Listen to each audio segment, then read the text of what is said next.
after you finish lashing your client, this is very important to use instant cure. What is that?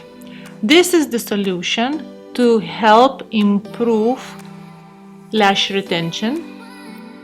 Also minimizes the allergies or sensitivities.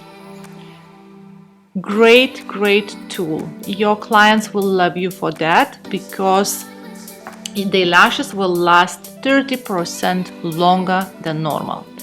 So as you see, we put a drop on an iPad. You can do that, or you can put some in a crystal.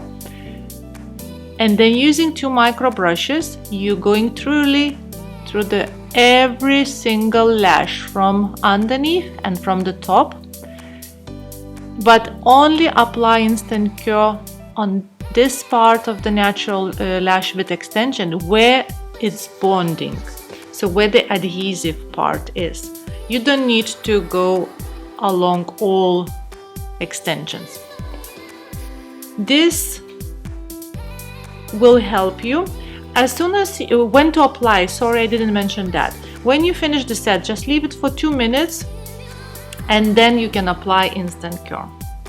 The client also can wash their lashes the same day, straight away after the treatment. It's not gonna affect retention.